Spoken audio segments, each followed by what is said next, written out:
the TV people were trying to describe what had happened because Murray had found something really cool. And Jep and I, we were just like all in his business now because you're like, well, if there's something here, Yeah. there may be more. And they were like trying to describe it, like the phenomenon that was occurring. And I said, where there is a dead carcass, there the vultures will gather. Yeah. And look, they all hoop like, that's it. That's it. I said, that's actually Matthew. Looking around. So, that's in the Bible? Yep. Yeah, that's actually a verse in the Bible. Wow. Imagine that.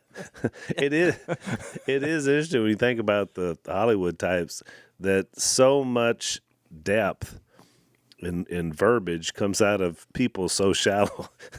You know what I'm saying? They're people- running on the top of the water, but they're all the time using those in-depth words. Well, look, if this ever gets out that, half of the material that I'm coming forth with, because look, at this stage of my TV career, they just turn the cameras on and they say, go. Yep. They don't realize the material is actually coming from verses in the Bible, rearranged. Dad was a master at it on our show, but you could never do book, chapter, verse, or it wouldn't make it. But you had to go under the radar. It was one of the worst experiences I've ever been through. But do you realize how many? Trying to satisfy a film crew who knows nothing about Jesus and doesn't believe the Bible at all, and they're filming us, and I'm thinking, man, that I said I got to get out of here. I love when some interviewer asked Dad, so what was it like to be on reality TV and be a TV star? Dad said, I hated it.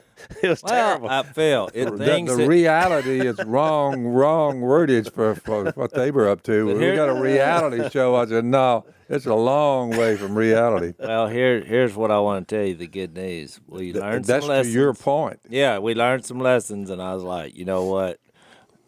I'm going to be who I am. That's right. My compadres, and if that means we either... If you want to film it and put it on, you want to film it, whether we reach the top of the mountain and say, treasure, or we're down at the valley saying, we found nothing. I was like, we're going to run it. That's right. But I told them, I was like, where the idea came from is I read every verse in the Bible about treasure. Yeah. I was like, there's a lot in here about treasure. So if you could come up with a show that has a dual meaning where you're finding treasure, but really underneath there's some spiritual treasures. There's some eternal treasure that's driving the train. That might be entertaining to watch. Yeah. Isn't there a verse where your heart is? That'll tell you where your treasure. I've used a version of that verse already. Where your heart is, there your treasure will be also, or where your treasure is, there your heart will be also. Yeah. It's treasure first.